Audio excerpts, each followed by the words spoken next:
चंद्र की जय। सियावर रामचंद्र की जय। श्रद्धेय मंच, सभी संत एवं ऋषिगण, यहाँ उपस्थित और विश्व के कोने कोने में हम सबसे साथ जुड़े हुए सभी राम भक्त, आप सबको प्रणाम, आप सबको राम राम।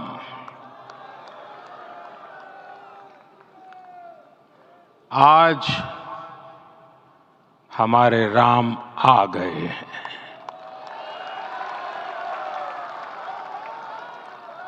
सदियों की प्रतीक्षा के बाद हमारे राम आ गए हैं। सदियों का अभूतपूर्व धैर्य, अनगिनत बलिदान, त्याग और तपस्या के बाद हमारे प्रभु राम आ गए हैं। इस शुभ घड़ी की आप सभी को, समाजवासियों को बहुत बहुत बधाई। मैं अभी गर्भगृह में ईश्वरीय चेतना का साक्षी बनकर आपके सामने उपस्थित हुआ हूं। कितना कुछ कहने को है, लेकिन कंठ अवरुद्ध है। मेरा शरीर अभी भी स्पंदित है, चित्त अभी भी उस पल में लीन है।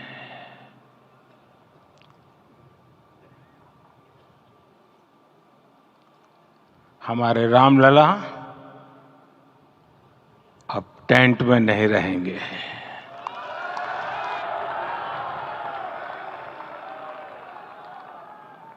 हमारे रामलला अब इस दिव्य मंदिर में रहेंगे। मेरा पक्का विश्वास है, अपार श्रद्धा है कि जो घटित हुआ है, इसकी अनुभूति देश के, विश्व के कोने कोने में राम भक्तों को हो रही होगी। ये क्षण अलौकिक है, ये पल पवित्रतम है। ये माहौल, ये वातावरण, ये ऊर्जा, ये घड़ी प्रभु श्री राम का हम सब पर आशीर्वाद है। 22 जनवरी 2024 का ये सूरज एक अद्भुत आभा लेकर आया है।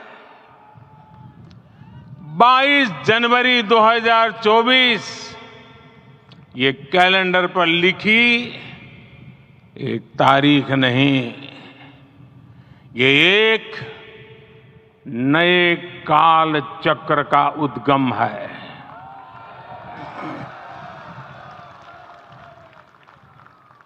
राम मंदिर के भूमि पूजन के बाद से प्रतिदिन पूरे देश में उमंग और उत्साह बढ़ता ही जा रहा था।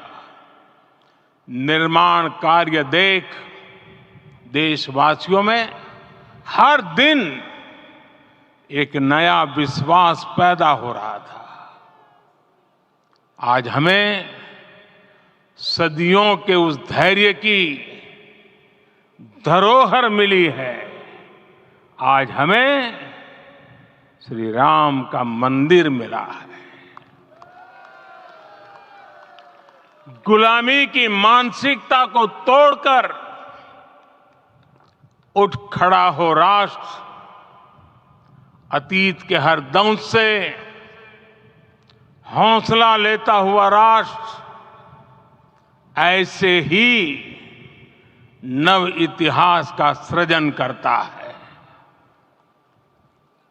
आज से 1000 साल बाद भी लोग आज की इस तारीख की, आज के इस पल की चर्चा करेंगे।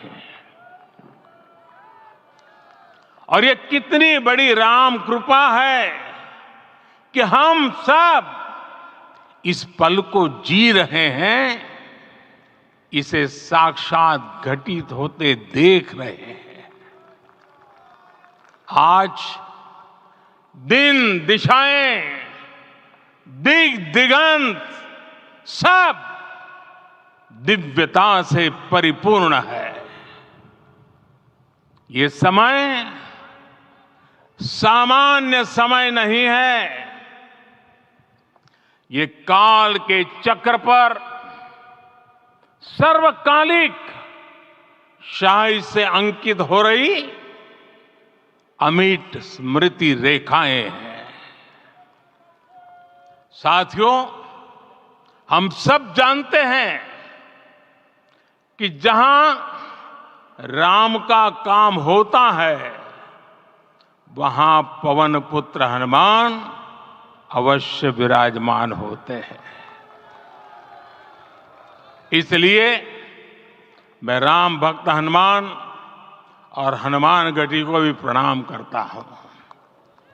मैं माता जानकी, लक्ष्मण जी, भरत, शत्रुघ्न सबको नमन करता हूं। मैं पावन अयोध्यापुरी और पावन सरयू को भी प्रणाम करता हूं। मैं इस पल दैवीय अनुभव कर रहा हूं कि जिनके आशीर्वाद से ये महान कार्य पूरा हुआ है। वे दिव्य आत्माएं, वे दैवीय विभूतियां भी इस समय हमारे आसपास उपस्थित है। मैं इनसे भी दिव्य चेतनाओं को भी कृतज्ञता पूर्वक नमन करता हूं। मैं आज प्रभु श्री राम से क्षमा याचना भी करता हूं। हमारे पुरुषार्थ, हमारे त्याग, तपस्या में कुछ तो कमी रह गई होगी कि हम इतनी सदियों तक ये कार्य कर नहीं पाए। आज वो कमी पूरी हुई है।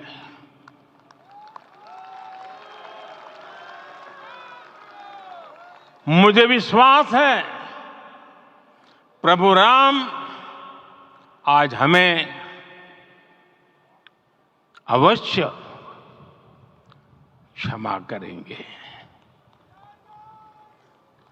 मेरे प्यारे देशवासियों, त्रेता में राम आगमन पर पूज्य संत तुलसीदास जी ने लिखा है, प्रभु बिलो की हर से पुरबासी, जनित वियोग विपत्ति समनासी। अर्थात प्रभु का आगमन देकर ही सब अयोध्यावासी, समग्र देशवासी हर्ष से भर गए। लंबे वियोग से जो आपत्ति आई थी, उसका अंत हो गया। उस कालखंड में तो वो वियोग केवल 14 वर्षों का था। तब भी इतना असह्य था।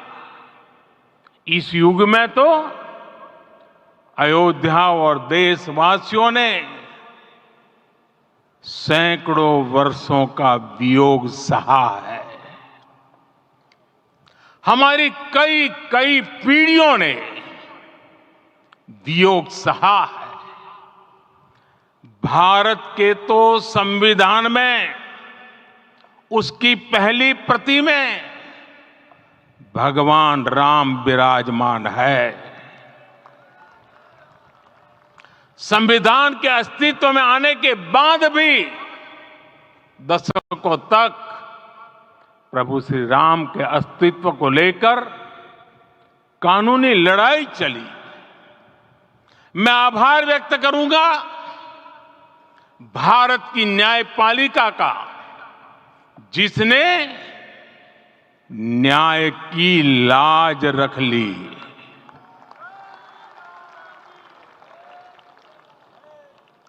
न्याय के पर्याय प्रभु राम का मंदिर भी न्यायबद्ध तरीके से ही बना। साथियों, आज गांव-गांव में एक साथ कीर्तन संकीर्तन हो रहे हैं। आज मंदिरों में उत्सव हो रहे हैं, स्वच्छता अभियान चलाए जा रहे हैं। पूरा देश आज दीपावली मना रहा है। आज शाम घर घर राम ज्योति प्रज्वलित करने की तैयारी है। कल मैं श्री राम के आशीर्वाद से धनुषकोडी में राम सेतु के आरंभ बिंदु अरिचल मुनाई पर था। जिस घड़ी प्रभु राम समुद्र पार करने निकले थे, वो एक पल था जिसने काल चक्र को बदला था।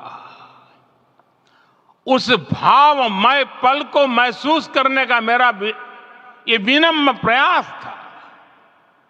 वहां पर मैंने पुष्प वंदना की। वहां मेरे भीतर एक विश्वास जगा कि जैसे उस समय काल चक्र बदला था, उसी तरह अब काल चक्र फिर बदलेगा और शुभ दिशा में बढ़ेगा। अपने 11 दिन के व्रत अनुष्ठान के दौरान मैंने उन स्थानों का चरण स्पर्श करने का प्रयास किया जहां प्रभु राम के चरण पड़े थे। चाहे वो नासिक का पंचवटी धाम हो, केरला का पवित्र त्रिपायर मंदिर हो, आंध्र प्रदेश में लेपाक्षी हो, श्रीरंगम में रंगनाथ स्वामी मंदिर हो, रामेश्वरम में श्री रामनाथ स्वामी मंदिर हो, या फिर धनुषकोडी। मेरा सौभाग्य है कि इसी पुनीत पवित्र भाव के साथ मुझे सागर से सरयू तक की यात्रा का अवसर मिला। सागर से सरयू तक हर जगह राम नाम का वही उत्सव भाव छाया हुआ है। प्रभु राम तो भारत की आत्मा के कण कण से जुड़े हुए हैं। राम भारतवासियों के अंतर मन में विराजे हुए हैं। हम भारत में कहीं भी किसी की अंतरात्मा को छुएंगे तो इस एकत्व की अनुभूति होगी और यही भाव सब जगह मिलेगा। इससे उत्कृष्ट, इससे अधिक देश को समायोजित करने वाला सूत्र और क्या हो सकता है। मेरे प्यारे देशवासियों, मुझे देश के कोने कोने में अलग अलग भाषाओं में रामायण सुनने का अवसर मिला है, लेकिन विशेषकर पिछले 11 दिनों में रामायण अलग अलग भाषा में अलग राज्यों से मुझे विशेष रूप से सुनने का मौका मिला। राम को परिभाषित करते हुए ऋषियों ने कहा है, रमन्ते यस्मिन् इति रामः, अर्थात जिसमें रम जाए वही राम है। राम लोक की स्मृतियों में, पर्वत से लेकर परंपराओं में सर्वत्र समाये हुए हैं। हर युग में लोगों ने राम को जिया है। हर युग में लोगों ने अपने अपने शब्दों में अपनी अपनी तरह से राम को अभिव्यक्त किया है। और ये राम रस जीवन प्रवाह की तरह निरंतर बहता रहता है। प्राचीन काल से भारत के हर कोने के लोग राम रस का आचमन करते रहे हैं। राम कथा असीम है और रामायण भी अनंत है। राम के आदर्श, राम के मूल्य, राम की शिक्षाएं सब जगह एक समान है। प्रिय देशवासियों, आज इस ऐतिहासिक समय में देश उन व्यक्तित्वों को भी याद कर रहा है जिनके कार्य और समर्पण की वजह से आज हम ये शुभ दिन देख रहे हैं। राम के इस काम में कितने ही लोगों ने त्याग और तपस्या की पराकाष्ठा करके दिखाई है। उन अनगिनत राम भक्तों के, उन अनगिनत कार सेवकों के और उन अनगिनत संत महात्माओं के हम सब ऋणी हैं। साथियों, आज का ये अवसर उत्सवता का क्षण तो है ही, लेकिन इसके साथ ही यह क्षण भारतीय समाज की परिपक्वता के बोध का भी क्षण है। हमारे लिए ये अवसर सिर्फ विजय का नहीं, विनय का भी है। दुनिया का इतिहास साक्षी है कि कई राष्ट्र अपने ही इतिहास में उलझ जाते हैं।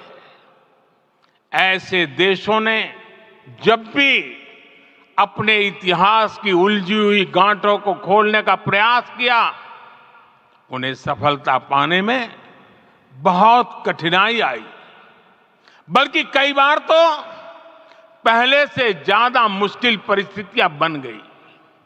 लेकिन हमारे देश ने इतिहास की इस गांठ को जिस गंभीरता और भावुकता के साथ खोला है, वो ये बताती है कि हमारा भविष्य हमारे अतीत से बहुत सुंदर होने जा रहा है। वो भी एक समय था जब कुछ लोग कहते थे कि राम मंदिर बना तो आग लग जाएगी। ऐसे लोग भारत के सामाजिक भाव की पवित्रता को नहीं जान पाए। रामलला के इस मंदिर का निर्माण भारतीय समाज के शांति, धैर्य, आपसी सद्भाव और समन्वय का भी प्रतीक है। हम देख रहे हैं ये निर्माण किसी आग को नहीं, बल्कि ऊर्जा को जन्म दे रहा है। राम मंदिर समाज के हर वर्ग को एक उज्जवल भविष्य के पथ पर बढ़ने की प्रेरणा लेकर आया है। मैं आज उन लोगों से आह्वान करूंगा, आइए आप महसूस कीजिए, अपनी सोच पर पुनर्विचार कीजिए। राम आग नहीं है, राम ऊर्जा है। राम विवाद नहीं, राम समाधान है। राम सिर्फ हमारे नहीं है, राम तो सबके हैं। राम वर्तमान नहीं, सिर्फ वर्तमान ही नहीं, राम अनंत काल है। साथियों, आज जिस तरह राम मंदिर प्राण प्रतिष्ठा के इस आयोजन से पूरा विश्व जुड़ा हुआ है, उसमें राम की सर्वव्यापकता के दर्शन हो रहे हैं। जैसा उत्सव भारत में है, वैसा ही अनेक देशों में है। आज अयोध्या का यह उत्सव रामायण की उन वैश्विक परंपराओं का भी उत्सव बना है। रामलला की ये प्रतिष्ठा वसुधैव कुटुंबकम के विचार की भी प्रतिष्ठा है। साथियों, आज अयोध्या में केवल श्री राम के विग्रह रूप की प्राण प्रतिष्ठा नहीं हुई है, ये श्री राम के रूप में साक्षात भारतीय संस्कृति के प्रति अटूट विश्वास की भी प्राण प्रतिष्ठा है। ये साक्षात मानवीय मूल्यों और सर्वोच्च आदर्शों की भी प्राण प्रतिष्ठा है। इन मूल्यों की, इन आदर्शों की आवश्यकता आज संपूर्ण विश्व को है। सर्वे भवन्तु सुखिनः, ये संकल्प हम सदियों से दोहराते आए हैं। आज उसी संकल्प को राम मंदिर के रूप में साक्षात आकार मिला है।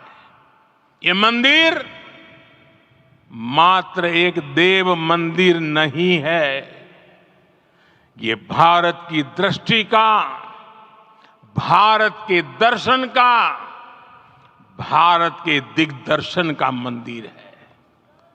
ये राम के रूप में राष्ट्र चेतना का मंदिर है। राम भारत की आस्था है, राम भारत का आधार है, राम भारत का विचार है, राम भारत का विधान है, राम भारत की चेतना है, राम भारत का चिंतन है, राम भारत की प्रतिष्ठा है, राम भारत का प्रताप है, राम प्रवाह है, राम प्रभाव है, राम नेति भी है, राम नीति भी है, राम नित्यता भी है, राम निरंतरता भी है, राम विभु है, विशद है, राम व्यापक है, विश्व है, विश्वात्मा है। और इसलिए जब राम की प्रतिष्ठा होती है तो उसका प्रभाव वर्षों या शताब्दियों तक ही नहीं होता, उसका प्रभाव हजारों वर्षों के लिए होता है। महर्षि वाल्मीकि ने कहा है, राज्यम 10 सहस्त्राणि प्राप्य वर्षाणि राघवः, अर्थात राम 10,000 वर्षों के लिए राज्य पर प्रतिष्ठित हुए, यानी हजारों वर्षों के लिए राम राज्य स्थापित हुआ। जब त्रेता में राम आए थे तब हजारों वर्षों के लिए राम राज्य की स्थापना हुई थी। हजारों वर्षों तक राम विश्व पथ प्रदर्शन करते रहे थे। और इसलिए मेरे प्यारे देशवासियों, आज अयोध्या भूमि हम सभी से, प्रत्येक राम भक्त से, प्रत्येक भारतीय से कुछ सवाल कर रही है। श्री राम का भव्य मंदिर तो बन गया, अब आगे क्या? सदियों का इंतजार तो खत्म हो गया, अब आगे क्या? आज के इस अवसर पर जो दैवीय आत्माएं हमें आशीर्वाद देने के लिए उपस्थित हुई हैं, हमें देख रही हैं, उन्हें क्या हम ऐसे ही विदा करेंगे? नहीं, कदापि नहीं। आज मैं पूरे पवित्र मन से महसूस कर रहा हूं कि काल चक्र बदल रहा है। ये सुखद संयोग है कि हमारी पीढ़ी को एक कालजयी पथ के शिल्पकार के रूप में चुना गया है। 1000 वर्ष बाद की पीढ़ी राष्ट्र निर्माण के हमारे आज के कार्यों को याद करेगी। इसलिए मैं कहता हूं, यही समय है, सही समय है। हमें आज से, इस पवित्र समय से अगले 1000 साल के भारत की नींव रखनी है। मंदिर निर्माण से आगे बढ़कर अब हमें सभी देशवासी यही इस पल से समर्थ, सक्षम, भव्य, दिव्य भारत के निर्माण की सौगंध लेते हैं।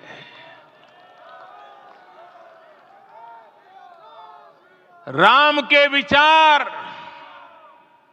मानस के साथ ही जनमानस में भी हो, यही राष्ट्र निर्माण की सीढ़ी है। साथियों, आज के युग की मांग है कि हमें अपने अंतःकरण को विस्तार देना होगा। हमारी चेतना का विस्तार देव से देश तक, राम से राष्ट्र तक होना चाहिए। हनुमान जी की भक्ति, हनुमान जी की सेवा, हनुमान जी का समर्पण, ये ऐसे गुण हैं जिन्हें हमें बाहर नहीं खोजना पड़ता।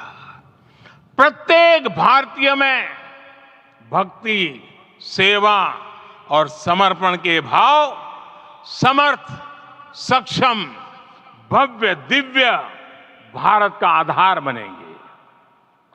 और यही तो है देव से देश और राम से राष्ट्र की चेतना का विस्तार। दूर सुदूर जंगल में, कुटिया में जीवन गुजारने वाली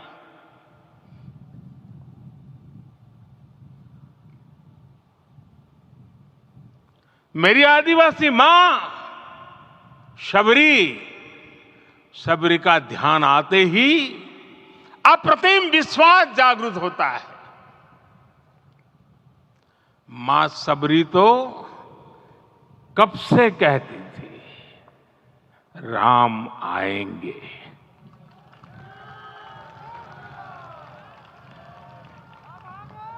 प्रत्येक भारतीय में जन्मा यही विश्वास समर्थ, सक्षम, भव्य भारत का आधार बनेगा।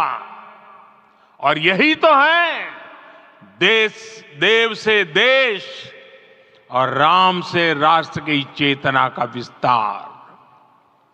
हम सब जानते हैं कि निषाद राज की मित्रता सभी बंधनों से परे है।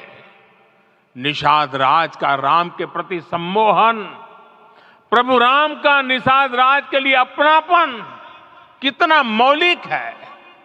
सब अपने हैं, सभी समान है। प्रत्येक भारतीय में अपनत्व की, बंधुत्व की ये भावना समर्थ, सक्षम, भव्य, दिव्य भारत का आधार बनेगी। और यही तो है देव से देश और राम से राष्ट्र की चेतना का विस्तार। साथियों, आज देश में निराशा के लिए रत्ती भर भी स्थान नहीं है। मैं तो बहुत सामान्य हूं, मैं तो बहुत छोटा हूं। अगर कोई ये सोचता है तो उसे गिलहरी के योगदान को याद करना चाहिए। गिलहरी का स्मरण ही हमें हमारी इस हिचक को दूर करेगा, हमें सिखाएगा कि छोटे बड़े हर प्रयास की अपनी ताकत होती है अपना योगदान होता है और सबके प्रयास की यही भावना समर्थ, सक्षम, भव्य, दिव्य भारत का आधार बनेगी। और यही तो देव से देश और राम से राष्ट्र की चेतना का विस्तार। साथियों, लंकापति रावण प्रकांड ज्ञानी थे, अपार शक्ति के धनी थे, लेकिन जटायु जी की मूल्य निष्ठा देखिए।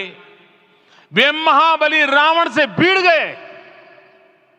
उन्हें भी पता था कि वो रावण को परास्त नहीं कर पाएंगे, लेकिन फिर भी उन्होंने रावण को चुनौती दी। कर्तव्य की यही पराकाष्ठा समर्थ, सक्षम, भव्य, दिव्य भारत का आधार है।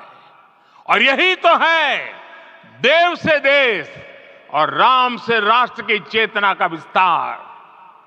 आइए हम संकल्प लें कि राष्ट्र निर्माण के लिए हम अपने जीवन का पल पल लगा देंगे।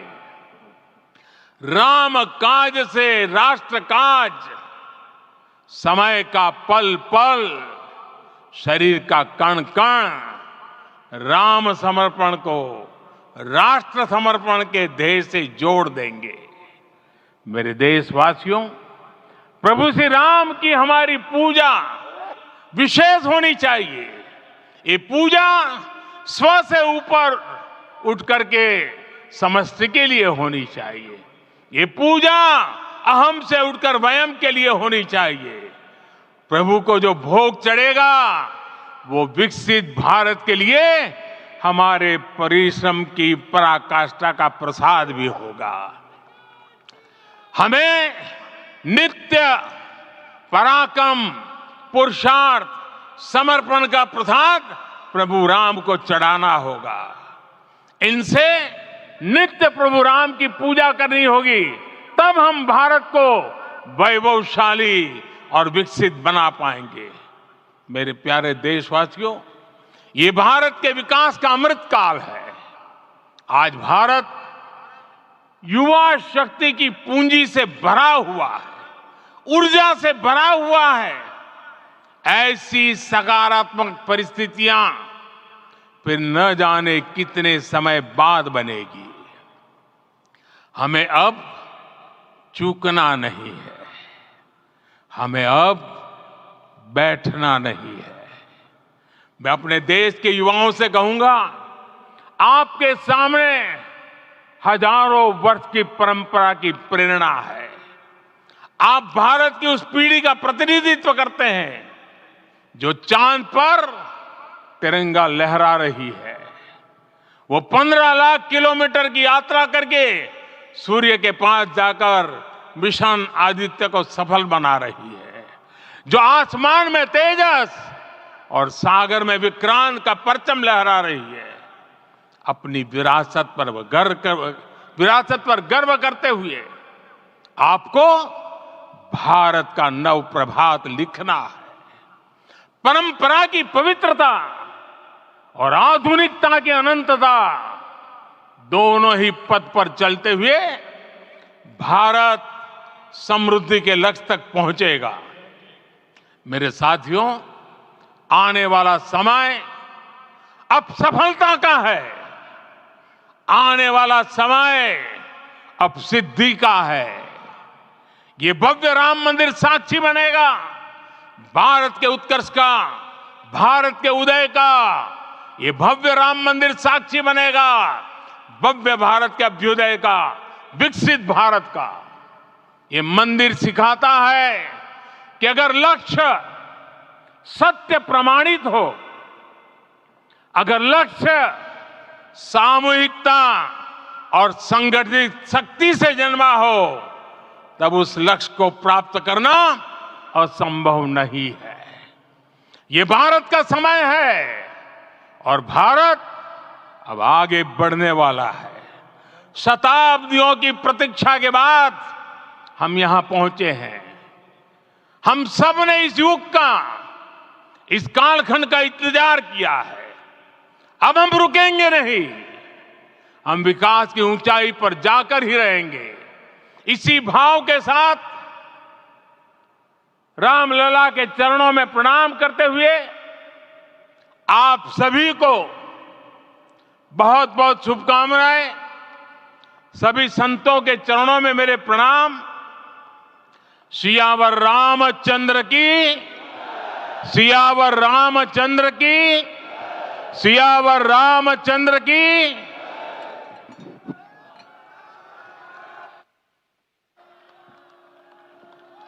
मैं आपसे निवेदन करूंगा, अभी थोड़ा आसन ग्रहण करिए।